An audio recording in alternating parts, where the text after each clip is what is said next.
With the invention of the telephone, we've been given the privilege of being able to communicate with each other worldwide almost instantaneously. Sometimes we get calls that fill us with joy, other times panic and fear. In this video, we take a look at some mysterious phone calls linked to unsolved cases which were released by the police in order to try and obtain more information. Number 5. Umberto Caro's final phone call. Umberto Caro was a 20-year-old young mother from Alberta, Canada. She disappeared on August 18, 2010. At the time of her disappearance, she was traveling with her 1-year-old son and her female friend. She was in Nisku, Alberta, and was planning on traveling to Edmonton. They decided to stay in a hotel in Nisku overnight and continue with their journey in the morning. During the night, Amber decided to leave her son and friend in the hotel while she hitchhiked for the rest of the journey. Amber never contacted her friend, nor did she return to the hotel. Her friend contacted Amber's mother, who contacted the authorities. The authorities found out that Amber had called her brother, who was in prison, during the hitchhike ride. The phone call was recorded as it was a prison call. The entire call was 17 minutes long, but the authorities only released a minute's worth to the public. Where are we by? We're just heading south of Beaumont, or north of Beaumont. We're heading north of Beaumont. Yo, where are we going? Just No, this the is back road. Are you fucking kidding me? We're not. You better not take me anywhere I don't want to go. I want to go into the city. Shame. Yo, we're not going into the city, are we? We're going. No, we're not. Yes. Then where the fuck are these roads going to? 50th Street. 50th Street. Are you sure? Absolutely. Yo, where are we going? 50th Street. 50th Street. 50th Street. East, right? Over. Travel.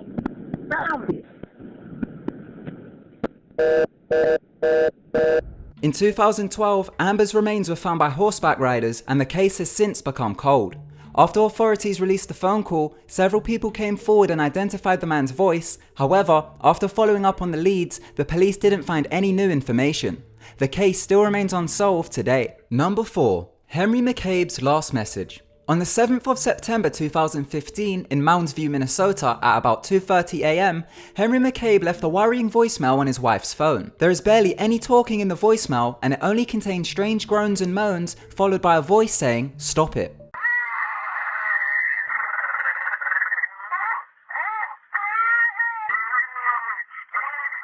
A few hours after the voicemail was sent, 32-year-old Henry McCabe was reported as missing. He was last seen at a holiday gas station. He was dropped off there by a friend after returning from a club. His friend confiscated Henry's wallet to stop him from buying more alcohol. Henry's body turned up 6 miles away from the gas station in the Rush River. Despite the voicemail, the police concluded that there was no signs of foul play. The autopsy has showed that he drowned. His death still remains mysterious, and some have alluded to a possible paranormal solution due to the strange voicemail. Number 3. Kuykendall family stalking. During the summer of 2007, the Kuykendall family of Fircrest, Washington started to experience a living nightmare. The family's cell phone started acting up, sending text messages to their friends randomly. After this, members of the family started receiving threatening phone calls in the middle of the night which claimed they were going to kill their family along with their pets. Get the out. We will kill people at Curtis when you least expect. All your stupid friends. That's all me shooting at Curtis earlier today. So don't send your kid. She'll have to be pissed. So, kid, I know where you are. I know where you live. I'm gonna kill Ike in Tempe.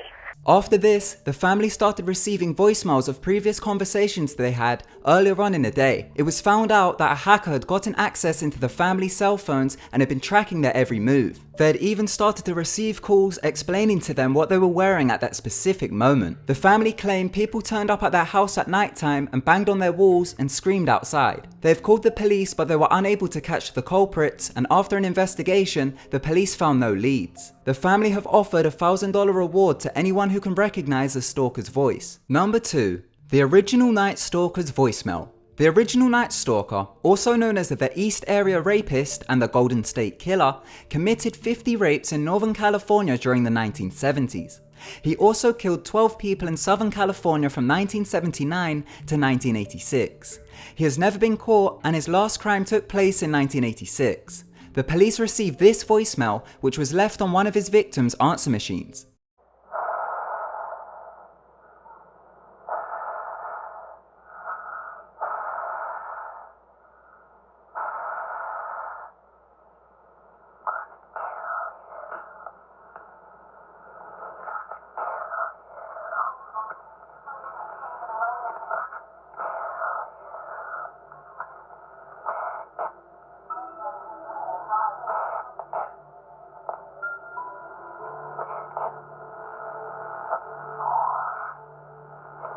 In 2016, the FBI and California law enforcement agencies held a press conference in which they announced a nationwide effort for his capture. They offered $50,000 as a reward and also planned to place electronic billboards across the United States with information relating to the killer. Number 1. Ruth Price Final 911 Call. This phone call was made to the police in 1988 by an elderly woman called Ruth Price. Ruth was a frequent caller and would always claim someone was terrorizing her. After the police made several trips to her house, only to find nothing, they labeled her as a paranoid elderly lady. Her last phone call to the police was recorded. In it, you can hear her struggle against her murderer, who still remains on the loose. What's the problem, ma'am? Oh, there's some guy been checking the place out. How? Well, he went in the back. I have an apartment in the back, and he said he was looking for a guy, and he comes to my door. Yes. And said he's looking for an apartment. So I live alone, and I'm an old lady. Mm-hmm. Where is he now, ma'am? I don't have no idea.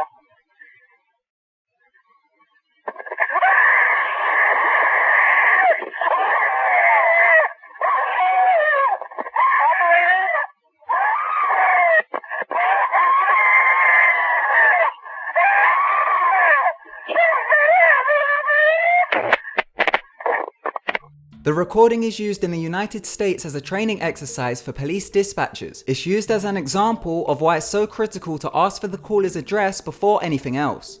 As a result of similar incidents, it's been policy across various police departments to state 911, what's your location, before asking anything else. Thank you so much for watching. I hope you enjoyed the video, and until next time, I'll see you then. Goodbye.